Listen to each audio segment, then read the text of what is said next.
বানৰ পানী কমিছে কিন্তু কমা নাই বানপীড়িত ৰাইজৰ দুখ কষ্ট। এফালে চিমচিমীয়া পানীৰ মাজত অস্বাস্থ্যকৰ পৰিৱেশ, আনফালে অসহ্য প্ৰচণ্ড গৰম। এই দুয়োটা সমস্যাৰ মাজতে এতিয়া অসুস্থ হৈ পৰিছে বহু বানপীড়িত লোক। এনে সংকটৰ সময়তে বিন্নাকান্দি সমষ্টিৰ বানপীড়িত ৰাইজৰ কাষত পুনৰ থিয় দিছে সমষ্টিৰ বিধায়ক মৌলানা বদৰুদ্দিন আজমল।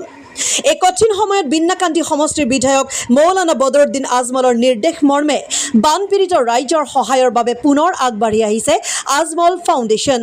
যোৱা কেইবাদিনো ধৰি খাদ্য আৰু প্ৰয়োজনীয় সামগ্ৰী বিতৰণৰ পিছত আজিৰে পৰা বানপীড়িত অঞ্চলসমূহত স্বাস্থ্য শিবিৰ অনুষ্ঠিত কৰি বিনামূলীয়া চিকিৎসা সেৱা আৰু ঔষধ বিতৰণ আৰম্ভ কৰা হৈছে।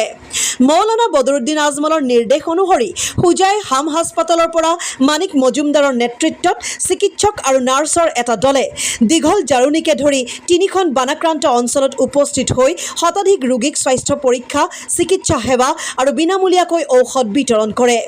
স্থানীয় ৰাইজে এই স্বাস্থ্য শিবিৰক আদৰণি জনাই কয় যে বানৰ পিছত সৃষ্টি হোৱা স্বাস্থ্য সংকটৰ সময়ত এনে পদক্ষেপ যথেষ্ট সহায়ক হৈছে। বানৰ দৰে দুৰ্যোগৰ সময়ত অসহায় লোকসকলৰ কাষত থিয় দি চিকিৎসা আৰু মানৱীয় সহায় আগবঢ়োৱাৰ এই পদক্ষেপক বহুতে এক উল্লেখযোগ্য মানৱীয় উদ্যোগ হিচাপে অভিহিত কৰিছে। বদৰুদ্দিন আজমল ছাৰ আমাৰ হস্পিটেলৰ জইণ্ট মেনেজিং ট্ৰাষ্টি হয়।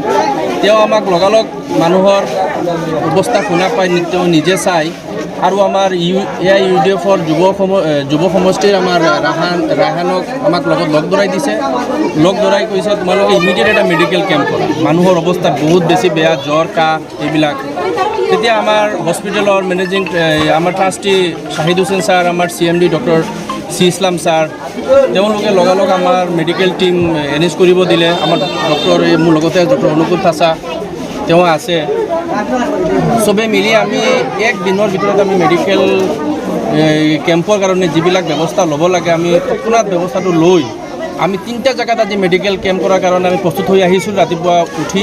কিন্তু এটা কেম্পত আজি কিবা দলং এখন উঠি যোৱাৰ কাৰণে আজি এটা কেম্প খালি বাতিল কৰা হ'ল। 2টা কেম্প আমাৰ অলৰেডি চলি আছে আৰু আবেলি আমি 3টা 4টালৈকে যিমান মানুহ আহে চব মানুহক আমি মেডিচিন দি আৰু মানুহখিনিক চাই আমাৰ যিমান শক্তি আছে আমি মানুহখিনিক দি আমি ইয়াৰ পৰা আমি যাম।